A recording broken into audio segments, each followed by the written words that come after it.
कैसे आप सभी लोग। एक बार फिर से स्वागत है आपका हमारे YouTube channel study with Yogesh में। मॉर्निंग में क्लास, इवनिंग में क्लास, क्योंकि मैंने अब दृढ़ संकल्प ले लिया है आपका चयन किसी भी केस में मेरी ओर से या मेरे स्तर से आपका चयन प्रभावित नहीं होगा। साथ जो भी क्लासेस आपकी आ रही हैं उसके साथ आप लोग अपना कितना एफर्ट्स दे पा रहे हैं। एटलीस्ट मतलब कुछ नहीं भी हो ये समझना कि यार सर अगर वीडियोस दे रहे हैं तो कुछ ना कुछ तो पढ़ा ही रहे होंगे। दूसरा, अगर आप नहीं देखोगे क्योंकि उत्तराखंड की चीजें सर कराते हैं, कोई आपका साथी देख रहा होगा, हो सकता है कि वो आगे बढ़ जाए आप पिछड़ जाएं। तो इस चीज को ध्यान में रखना, क्योंकि बच्चों चैनल में आपको लगभग सभी चीज की गई है। नए छात्र जो हैं जिसको उत्तराखंड शुरुआत से करनी है उसके लिए मैं बताऊंगा, वरना अगर आप नए छात्र हैं जो पहली बार उत्तराखंड पढ़ रहे हैं, आप उत्तराखंड फाउंडेशन बैच, उत्तराखंड का इतिहास उसमें शुरू किया गया है, Uttarakhand foundation classes, Uttarakhand history उसमें वो तैयार कीजिए। साथ ही साथ जिला सीरीज तैयार कीजिए, उत्तराखंड की जिला सीरीज। ये दो फोल्डर तब तक आप तैयार कर लीजिए जो नए छात्र हैं, ठीक है। जो ओल्ड स्टूडेंट हैं उनके तो आगे एग्जाम है, तो उसी के आधार पर जो इवनिंग वाली क्लासेज होंगी, ध्यान से समझना, इवनिंग वाली क्लासेज जो होंगी उसमें मैक्सिमम कंटेंट ऐसा आएगा जो सभी एग्जाम्स के लिए क्या होगा, इक्वली बेनिफिशियल होगा। यानी अभी जैसे करंट अफेयर्स की क्लासें आ रहे हैं, उत्तराखंड पीसीएस में ही आएगा, आरओ मेंस में ही आएगा, आबकारी के एग्जाम में ही आएगा, उत्तराखंड के एसआई एग्जाम में आएगा, अदर ग्रुप सी के एग्जाम में आएगा, स्केलर के एग्जाम में आएगा, हवलदार के एग्जाम में आएगा। यानी सभी एग्जाम में, जितने भी एग्जाम हैं आपके, उनमें ये करंट अफेयर्स के क्वेश्चन देखने को मिलते हैं। तो जिसने करंट अफेयर्स 2024 की नहीं देखी है, चूंकि जिसके हाल फिलहाल में एग्जाम है बच्चों, उनसे मैं ये रिक्वेस्ट करूंगा कि जुलाई 2023, यानी आप क्या करना, जो मैंने प्लेलिस्ट में एक फोल्डर बना रखा है Uttarakhand national international current affairs 2023 का, ध्यान से समझना, ठीक है। 2023 का यहां से शुरू करना, यहां उल्टे से शुरू करना जहां मैंने जुलाई वगैरह की वीडियोस कराएंगी, वहां से उसके बाद इसी प्रकार का एक फोल्डर 2024 का होगा बच्चों, वहां प्लेलिस्ट में बना हुआ, उसको 2024 की सारी वीडियोस कवर कीजिए बच्चों। बाद के लिए कोई चीज रखनी ही नहीं है, टालनी ही नहीं है। आज आप पढ़ रहे हो, आज आपके पास समय है, और समय है तो इसका भरपूर क्या कीजिए, आप लोग फायदा उठाइए, ठीक है। तो हेडिंग डालना करंट अफेयर्स, ठीक है, जो आप लोग करंट अफेयर्स की कॉपी में बनाते हो। देखो यहां पे मैं कोई डीप या डेप्थ में करंट अफेयर्स नहीं कराता, क्योंकि हमारे राज्य में मैक्सिमम एग्जाम में जो करंट अफेयर्स आती है बच्चों, तथ्यात्मक आती है, यानी फैक्ट बेस पे आती है, कब ये किसने जीता, ये किसको मिला, इस टाइप की चीजें आती है, ठीक है। इससे पहले की करंट अफेयर्स की वीडियो ध्यान से समझना, जो पहली बार इसको देख रहा है, इस वीडियो को, मेरी आपसे रिक्वेस्ट है बच्चों, 2024 का करंट अफेयर्स जो मैंने फोल्डर बनाया हुआ है प्लेलिस्ट में चेक करना, नेशनल इंटरनेशनल करंट अफेयर्स 2024 वाला उत्तराखंडी, एटलीस्ट आने मतलब 1-1.5 घंटे के अंदर फटाफट उसको फिनिश कर लीजिए। उसके साथ साथ ये वाला फोल्डर, आप ये वाली क्लास को आप लोग कवर कर लीजिएगा, ठीक है, तभी फायदा होगा साथ साथ चल के। देखिए क्योंकि डबल क्लासेज आएंगी, आप पे बर्डन पड़ेगा, ठीक। देखिए लता दीनानाथ मंगेशकर पुरस्कार किसको मिला, इस बार लिख लीजिए, ठीक है। लता दीनानाथ मंगेशकर पुरस्कार, लता दीनानाथ मंगेशकर पुरस्कार, ठीक है, ये मिला है बच्चों रणदीप हुड्डा को। ये इंडस्ट्रियल फील्ड में दिया जाता है, ठीक है, लता दीनानाथ मंगेशकर, ठीक है, लता दीनानाथ मंगेशकर पुरस्कार लिखो। मंगेशकर जो पुरस्कार मिला है बच्चों, वो किसको मिला है, रणदीप हुड्डा को, ठीक है। मंगेशकर पुरस्कार ये किसको मिला है, रणदीप हुड्डा को।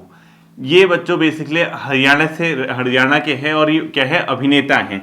कई मूवीज में इनने बहुत बेहतरीन रोल अदा किया, आपने भी देखा होगा। एक मतलब यूनिक पर्सनैलिटी जिसको कहते हैं हम लोग, इनके जो मतलब एक्टिंग है वो काफी लोगों को पसंद भी आती है। तो इस बार का जो लता दीनानाथ मंगेशकर पुरस्कार मिला वो रणदीप हुड्डा जी को मिला है। लता दीनानाथ मंगेशकर पुरस्कार से समझ ही आ रहा होगा आपको कि किनके नाम पे दिया जाता है, ठीक है। अगला लिखो बच्चों, विश्व ऊर्जा कांग्रेस 2024 का आयोजन कहां पे किया गया है, वर्ल्ड एनर्जी कांग्रेस 2014, यानी आप लोग पूरा लिखना, विश्व ऊर्जा कांग्रेस, ऊर्जा कांग्रेस 2024 का आयोजन कहां पर किया गया, पूरा लिखना है, ठीक है। विश्व ऊर्जा कांग्रेस 2024 का आयोजन बच्चों नीदरलैंड में किया गया है, नीदरलैंड। जहां से जिस प्रकार का क्वेश्चन आ सकता है वो मैं आपको बता दूंगा, ठीक है। नीदरलैंड में किया गया विश्व ऊर्जा कांग्रेस 2024 का आयोजन, इसको भी आप लोग क्या करिएगा, ध्यान में रखिएगा, ठीक है। अगला लिखना, भारत की पहली बहुउद्देशीय का होता है बच्चों, मल्टीपर्पज, जैसे हम लोग कहते हैं ना बहुउद्देशीय परियोजनाएं। बहुउद्देशीय परियोजना का मतलब जिसका एक से अधिक उद्देश्य हो, जैसे आपने देखा होगा डैम वगैरह होते हैं, कई डैम ऐसे लिखे ना, बहुउद्देशीय डैम, ऐसे लिखा था बहुउद्देशीय डैम, जैसे टिहरी है बहुउद्देशीय डैम है, तो बहुउद्देशीय का मतलब मल्टीपर्पज, यानी जिसका एक से अधिक प्रयोग होता है। जैसे डैम बनाया, हो सकता है कि उस डैम से हम सिंचाई के लिए भी पानी रिलीज करते हो सकता है उस डैम से हम कहीं जगह पेयजल के लिए यूज करते हो सकता है उस डैम के माध्यम से हम एनर्जी यानी ऊर्जा, जल विद्युत ऊर्जा बनाते हो। तो एक से अधिक अगर उसके हमारे प्रयोग होंगे तो उसको बोलते हैं बहुउद्देशीय, ठीक है। इसी प्रकार से बच्चों, भारत की पहली बहुउद्देशीय ग्रीन हाइड्रोजन प्रोजेक्ट का उद्घाटन कहां पे किया गया है? अपने आप में ये हिमाचल में, ठीक है। लिखो, भारत का पहला ग्रीन हाइड्रोजन, मतलब बहुउद्देशीय ग्रीन हाइड्रोजन प्रोजेक्ट है, ठीक है। बहुउद्देशीय, ठीक है, बहुउद्देशीय green hydrogen project, green hydrogen project, ये कहां पे, किस राज्य में बच्चों? हिमाचल में, ठीक है। हिमाचल में इसको क्या किया गया, स्थापित किया गया, यानी पहला मल्टीपर्पज ग्रीन हाइड्रोजन प्रोजेक्ट, ठीक है, हिमाचल में किया गया है। और ये ताप और बिजली से संबंधित है बच्चों। ये बहुउद्देशीय जो होगा ये ताप, थर्मल और बिजली से संबंधित है, ठीक है। इन दोनों चीजों से हम क्या करेंगे, इस चीज से मल्टीपर्पज इसका यूज है। तो ग्रीन हाइड्रोजन प्रोजेक्ट जो है हिमाचल में, ठीक। इसी के अलावा बच्चों, एक हाल ही में स्टॉकहोम पीस रिसर्च इंस्टीट्यूट ने क्या निकाला है, 2023 में रक्षा में सर्वाधिक खर्च किस देश के द्वारा किया गया? एक संस्थान है बच्चों जिसका नाम है स्टॉकहोम पीस रिसर्च इंस्टीट्यूट। ये क्या करता है, जो डिफेंस सेक्टर में कौन सा देश कितना खर्च कर रहा है, इस मामले में वर्ष 2023 में भारत को पहला स्थान मिला है, ठीक है। यानी डिफेंस प्रोजेक्ट में भारत को पहला प्रोजेक्ट वो मिला है जिसमें भारत ने खर्च किया। लिखो, स्टॉकहोम पीस रिसर्च इंस्टीट्यूट के अनुसार, मैंने शॉर्ट लिख दिया, ठीक है, स्टॉकहोम पीस रिसर्च इंस्टीट्यूट के अनुसार वर्ष 2023 में सर्वाधिक रक्षा खर्च किस देश के द्वारा किया गया? सर्वाधिक रक्षा खर्च ये किया गया है बच्चों भारत के द्वारा, ध्यान रखना, ठीक है। ये मैं नहीं कह रहा, आप मत सोचना कि सर कह रहे हैं, ये स्टॉकहोम पीस रिसर्च इंस्टीट्यूट कह रहा है। अब देखो, अब होता क्या है, आपने सुना होगा ना, कई देश बच्चों, भारत में जो भारत है या कोई भी राष्ट्र है, अधिकांश विश्व क्या कहता है, अधिकांश, सब नहीं कह रहा हूं मैं, ठीक है। अब वेस्टर्न कंट्रीज में हो सकता है रसिया इस चीज को न माने, या अपने आप में इजराइल न माने, या यूएसए न माने, लेकिन अधिकांश कंट्री कहते हैं कि शांति यानी वैश्विक शांति की हम कामना करते हैं। सुना होगा ना आपने, चाहे कहीं किसी देश के प्रधानमंत्री हो या कहीं नेता हो या कोई कॉन्फ्रेंस हो, अधिकतर देखो जो अंतर्राष्ट्रीय स्तर पर जो कॉन्फ्रेंस होते हैं उसमें क्या कहा जाता है, वैश्विक आतंकवाद को के खिलाफ एकजुटता से लड़ना, वैश्विक इकोनॉमी को बढ़ावा देना, वैश्विक शांति, वैश्विक पर्यावरण, इस चीज पे बात होती है ना। वैश्विक शांति इसीलिए कहा जाता है बच्चों, देखो, जब किसी राष्ट्र की जीडीपी का इतना बड़ा भाग रक्षा खर्च में जा रहा है, डिफेंस में जा रहा है, सोचो अगर शांति कि अगर हम भावना को लेके चलें, यानी हम ये मान के चले कि यार वैश्विक स्तर पे शांति है, आतंकवाद का खतरा नहीं है, पड़ोसियों से नुकसान नहीं, तो हम इतना खर्च करेंगे ही नहीं डिफेंस में। लेकिन हमारी मजबूरी क्या है, हमारी फिजिकल लोकेशन ही ऐसी है, एक ओर से हमारा पाकिस्तान है, एक ओर से हमारा चाइना है, एक ओर से हमारा बांग्लादेश है। इसीलिए भारत को अपनी भौगोलिक परिस्थितियों की वजह से भी कहीं ना कहीं इस सेक्टर में पैसा खर्च करना पड़ता है, ठीक है। ये हमारा क्वेश्चन है, ध्यान में इसको आप लोग रखिएगा। अगला लिखो, आईसीसी T20 वर्ल्ड कप 2024 जो कि अभी यूएसए, वेस्ट इंडीज और यूएसए में होना है ना, उसका ब्रांड एम्बेसडर बनाया गया बच्चों। आपने एक धावक का नाम सुना होगा, बहुत प्रसिद्ध धावक है, उसेन बोल्ट, ठीक है। लिखो, ICC T20 world cup 2024, ICC T20 world cup 2024 जो होना है अभी जून में, ठीक है, इसके ब्रांड एम्बेसडर किसको बनाया गया है? इनका ब्रांड एम्बेसडर किसको बनाया गया है? ये बनाया गया है बच्चों, इनका ब्रांड एम्बेसडर ये है उसेन बोल्ट है, ठीक है, ध्यान रखना। ये कौन है? Usain bolt. उसेन बोल्ट एक धावक है, मतलब जमैका शायद है ना, उसेन बोल्ट। पहले आपने सुना होगा, अब तो शायद इन्हें रिटायर्ड ले लिया, पता नहीं, जो भी है, उसेन बोल्ट जो है इसके ब्रांड एम्बेसडर बनाए गए हैं, ध्यान में आप लोग इसको रखिएगा, ठीक है। तीरंदाजी विश्व कप 2024 का आयोजन कहां पे किया जा रहा है? चाइना में। नेक्स्ट क्वेश्चन लिखो आप लोग, तीरंदाजी विश्व कप 2024 वर्ल्ड कप 2024 का आयोजन पूरा लिखना है, ठीक है। 2024 का आयोजन कहां पे किया जा रहा है? चीन में, ठीक है। आयोजन कहां पे किया जा रहा है? ये चीन ने जीता नहीं है, ठीक है। तीरंदाजी विश्व कप 2024 कहां पे हो रहा है? चाइना में। अगला लिखो, विश्व पुस्तक व कॉपीराइट दिवस यानी world book and copyright day, विश्व पुस्तक व कॉपीराइट दिवस, विश्व पुस्तक व कॉपीराइट दिवस, ठीक है। ये कहां कब होता है बच्चों? 23 अप्रैल को। और आज क्या है, श्रमिक दिवस। आज का भी लिख लो, विश्व श्रमिक दिवस। ये तो बच्चों को पता ही होगा, विश्व श्रमिक दिवस है आज, ठीक है। इसके अलावा बच्चों एक शतरंज का गेम है, उसको बोलते हैं कैंडिडेट शतरंज टूर्नामेंट टाइटल किसने जीता। ये इंपॉर्टेंट क्वेश्चन है बहुत ज्यादा। कैंडिडेट्स लिखो आप लोग, कैंडिडेट शतरंज टूर्नामेंट टाइटल्स किसने जीता इस बार। कैंडिडेट शतरंज टूर्नामेंट टाइटल्स, कैंडिडेट्स शतरंज, कैंडिडेट्स शतरंज टूर्नामेंट टाइटल्स, ठीक है, टूर्नामेंट टाइटल ये जीता है बच्चों। इनका नाम मैं साइड में लिख दूंगा, शायद वहां जगह नहीं होगी। डी गुकेश इनका नाम है, ठीक है, डी गुकेश। आप उसी के आगे लिखना डी मुकेश नहीं है, डी गुकेश इनका नाम है, डी गुकेश, ठीक है। इन्होंने जीता है कैंडिडेट्स शतरंज टूर्नामेंट टाइटल 2024 का पुरस्कार, ठीक है। कैंडिडेट शतरंज टूर्नामेंट टाइटल, ठीक है, इनके द्वारा ये जीता गया है। इस क्वेश्चन को भी आप लोग नोट कर लीजिएगा। अगला लिख लीजिए बच्चों आप, एनएसजी के नए प्रमुख कौन बने हैं। नेशनल सिक्योरिटी गार्ड आपने सुना होगा, जो उसके जो नए प्रमुख बने हैं बच्चों, राष्ट्रीय सुरक्षा गार्ड्स एनएसजी होती है ना, आपने सुना होगा। इसके नए प्रमुख कौन बने हैं, लिख लीजिए इसको, कि आप तक कभी कभी इस प्रकार का क्वेश्चन भी आता है। तो ये बने बच्चों नलिन प्रभात जी, ठीक है। एनएसजी के नए प्रमुख लिखो, एनएसजी के नए प्रमुख, ठीक है। ये तो अपडेट होते रहता है, ये नहीं कि 10 साल बाद भी इसी को पढ़ने में लगे हो। ये बने बच्चों नलिन प्रभात जी, ठीक है। एनएसजी प्रमुख कौन बने हाल ही में, नलिन प्रभात जी को बनाया गया है एनएसजी का नया प्रमुख, ठीक है, नलिन प्रभात जी, ध्यान में आप लोग रखिएगा, ठीक है। अगला लिखो विश्व पृथ्वी दिवस, ये तो पता ही होगा आपको, वर्ल्ड अर्थ डे 22 अप्रैल को, ठीक है। ये तो पता ही है आपको, विश्व पृथ्वी दिवस कब मनाया जाता है बच्चों, 22 अप्रैल को। जिसको आता है उसको लिखने की इसको जरूरत नहीं है, ठीक है।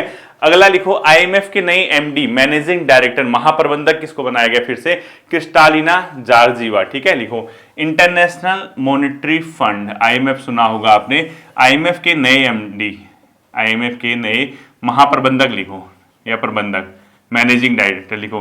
आईएमएफ के नए प्रबंधक कौन बने हैं, ठीक है, आईएमएफ के एमडी कौन बने हैं, क्रिस्टालिना जॉर्जिवा, ठीक है, क्रिस्टालिना जॉर्जिवा ये बनी है बच्चों, ये क्रिस्टालिना जॉर्जिवा आईएमएफ की, ठीक है। आईएमएफ क्या है, इंटरनेशनल मॉनेटरी फंड, अंतर्राष्ट्रीय मुद्रा कोष। 1944-45 के आसपास इसकी स्थापना हुई थी। ब्रिटेन वुड की जुड़वा बहनों में से एक है, आईएमएफ और विश्व बैंक को बोलते हैं ना, ब्रिटेन वुड सम्मेलन की जुड़वा बहन है। ब्रिटेन वुड सम्मेलन की जुड़वा बहनों में आईएमएफ और विश्व बैंक को शामिल किया जाता है। आईएमएफ का मुख्य काम क्या है, जो अंतर्राष्ट्रीय स्तर पर जो राष्ट्र हैं बच्चों, उनको जो भुगतान संतुलन की समस्या होती है उसके लिए ऋण देता है, ठीक है। भुगतान संतुलन से निपटने के लिए ऋण देने के लिए काम करता है, बट अपनी कंडीशंस वगैरह ही अप्लाई करता है, ठीक है। अगला देखो विश्व साइबर अपराध सूचकांक में भारत का स्थान कौन सा है, विश्व साइबर अपराध सूचकांक, विश्व साइबर अपराध सूचकांक में इंडिया, ठीक है, सूचकांक में भारत कौन से स्थान पे बच्चों, 10th पोजीशन पे। भारत का स्थान बच्चों 10वां है। विश्व अपराध सूचकांक में भारत की पोजीशन कौन सी है, 10th है, ठीक है। अगला लिखो राष्ट्रीय न्यायिक अकादमी के नए निदेशक बने बच्चों जस्टिस अनिरुद्ध बोस, ठीक है। राष्ट्रीय न्यायिक अकादमी भोपाल में है, पता है आपको ये कहां पे, बहुत बार पढ़ा है मैंने को। राष्ट्रीय न्यायिक अकादमी ये है कहां पे, न्यायिक अकादमी भोपाल एमपी में, ठीक है। इसके प्रमुख कौन बने हाल ही में, जस्टिस अनिरुद्ध बोस, ठीक है, जस्टिस अनिरुद्ध बोस जी बने हैं क्या, राष्ट्रीय न्यायिक अकादमी के प्रमुख, ठीक है। तो राष्ट्रीय न्यायिक अकादमी के नए निदेशक आप लोग लिख लो, नए निदेशक लिखो, प्रमुख तो क्या बोलते हो, निदेशक लिखो, ठीक है। निदेशक डायरेक्टर हो गए ना, प्रमुख एक ही बात है वैसे तो, लेकिन फिर भी निदेशक लिख लो आप, निदेशक, ठीक। ये कौन बने, जस्टिस अनिरुद्ध बोस। और ये राष्ट्रीय न्यायिक अकादमी कहां पर स्थित है पूछेगा तो भोपाल में। इस प्रकार से करंट अफेयर्स के क्वेश्चन टकराते हैं बच्चों। जैसे ये क्वेश्चन नहीं पूछा उसने तो ये इस तरीके से पूछ देगा कि क्योंकि चर्चा में रहा है, ठीक है। अगला लिखो नौसेना के नए प्रमुख कौन बने हैं, दिनेश कुमार त्रिपाठी जी, ठीक है। नेवी के नए प्रमुख लिखो, ये हाल ही में बने हैं, ठीक है। नौसेना प्रमुख कौन बने हैं, दिनेश कुमार त्रिपाठी जी, एडमिरल दिनेश कुमार त्रिपाठी जी को क्या बनाया गया बच्चों, एनएसजी का प्रमुख बनाया गया है। इसको आप लोग ध्यान में रखिएगा, ठीक है। नेक्स्ट क्वेश्चन लिखो आप लोग, एक हाल ही में बच्चों तिरंगी बर्फी को जीआई टैग दिया गया है। आपने एक नाम सुना होगा, एक है ये देखो तिरंगी बर्फी, 3 होंगे इसमें, ठीक है। तिरंगी बर्फी, इसको क्या मिला है बच्चों? जीआई टैग, यानी ग्लोबल जो अपने आप में मतलब जियोग्राफिकल इंडिकेशन होता है, भौगोलिक संकेत बोलते हैं इसको, ठीक है। जीआई टैग, ये हाल ही में जीआई टैग मिलने के कारण तिरंगी बर्फी जो है चर्चा में रही है, वाराणसी से संबंधित है। बर्फी वगैरह खाई होंगी ना आपने। तिरंगी बर्फी जीआई टैग इसको मिला है। ज्योग्राफिकल इंडिकेशन टैग मिलने से क्या होता है बच्चों? उस वस्तु की क्या होती है? पहचान मिलती है, और उसको फर्जी नाम से उसका डुप्लीकेट बना के कोई दूसरा नहीं बेच सकता है, ठीक है, दूसरी जगह पे। तो तिरंगी बर्फी कहां पे चर्चा में रहती है? वाराणसी में, ठीक है। अगला लिखो आप लोग, एक क्वेश्चन है बच्चों, वर्ल्ड फ्यूचर एनर्जी समिट, ये कहां पर हुआ? अबू धाबी में, ठीक है। वर्ल्ड फ्यूचर एनर्जी समिट लिखो, वर्ल्ड फ्यूचर एनर्जी समिट, ये 2024 कहां पे हुआ बच्चों? अबू धाबी में, ठीक है। और अबू धाबी कहां पड़ता है आपको पता ही होगा। तो वर्ल्ड फ्यूचर एनर्जी समिट का आयोजन कहां पर किया गया? ये अबू धाबी में किया गया, ठीक है। नेक्स्ट क्वेश्चन लिखो बच्चों, स्वदेशी मुद्दों पर संयुक्त राष्ट्र स्थायी मंच के 23वें सत्र का आयोजन कहां पर किया गया? न्यूयॉर्क में। लिखो, स्वदेशी मुद्दों पर संयुक्त राष्ट्र स्थायी मंच का 23वां सम्मेलन, स्वदेशी मुद्दों पर संयुक्त राष्ट्र, पूरा लिखना, स्वदेशी मुद्दों पर संयुक्त राष्ट्र पूरा लिखना आप लोग, ठीक है। स्वदेशी मुद्दों पर संयुक्त राष्ट्र स्थायी मंच के 23वें सत्र का सम्मेलन, स्वदेशी मुद्दों पर, ठीक है। यूएन संयुक्त राष्ट्र, यूएन स्थायी मंच, संयुक्त राष्ट्र स्थायी मंच के 23वें सत्र का आयोजन, 23वें सत्र का आयोजन कहां पर किया गया? न्यूयॉर्क में किया गया, ठीक है। न्यूयॉर्क में इसका आयोजन किया गया, स्वदेशी मुद्दों पर यूएन स्थायी मंच के 23वें सत्र का आयोजन, ठीक। अगला क्वेश्चन लिखो बच्चों, एक हाल ही में चर्चा में रहा सिटवे बंदरगाह, ये चर्चा में रहा, इंपोर्टेंट भी कर देना है, ठीक है। ये है बच्चों म्यांमार में बंदरगाह, ये क्यों चर्चा में रहा? इसको ऑपरेट करने का भारत को क्या मिल गया? अधिकार मिल गया, ठीक है। ये है बच्चों म्यांमार में, अब इसको भारत संचालित करेगा। ये है कहां? म्यांमार में। और इस तरीके से क्वेश्चन पूछता है ना कि सिटवे बंदरगाह जिसको हाल ही में भारत को संचालित करने का अधिकार मिल गया, इसको भारत संचालित करेगा, अब भारत को ऑपरेट करेगा, ठीक है। तो इस तरीके से ये क्वेश्चन घुमा फिरा के ना पूछ लेते हैं। अगर आप चीजों को अपडेट नहीं रखोगे तो फंसाने वाले काम करेंगे। तो सिटवे बंदरगाह कहां पे अगर पूछता है तो ध्यान रखिएगा इस चीज को, ये म्यांमार में है। ये क्वेश्चन भी आपके दिमाग में होना चाहिए, ठीक है। नेक्स्ट क्वेश्चन बच्चों, एक मिराज एक शहर है महाराष्ट्र का, इसको भी जीआई टैग मिला है। मिराज ये एक शहर है, कहां? महाराष्ट्र में, ठीक है।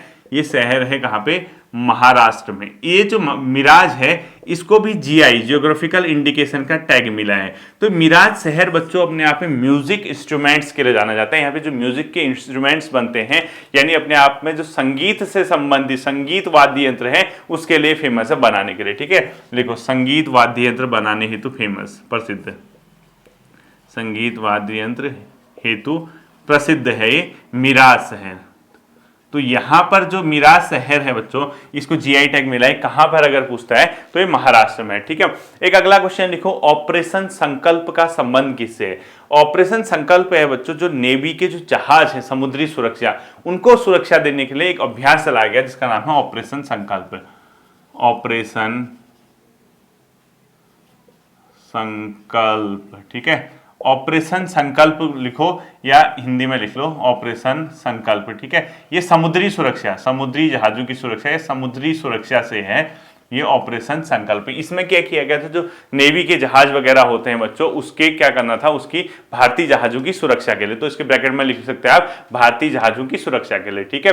लास्ट क्वेश्चन लिखो बच्चों, स्काई ट्रैक्स अवार्ड 2024 में बेस्ट एयरपोर्ट का अवार्ड किसको मिला है? ये मिला है बच्चों हमाद अंतरराष्ट्रीय हवाई अड्डा, ठीक है। वैसे लिखने की जरूरत नहीं है, छोड़ दो उसको, नेक्स्ट टाइम पे मैं करा दूंगा, कोई दिक्कत नहीं है। तो आपके ये थे बच्चों आज करंट अफेयर्स के कुछ इंपोर्टेंट क्वेश्चन। तो मैंने आपसे बोल दिया है इवनिंग 2 टाइम क्लासेज आपकी आनी ही है अब, ठीक है। मैक्सिमम मान के चले महीने में एटलीस्ट 20 से 25 दिन 2 क्लासेज आपकी आएंगी।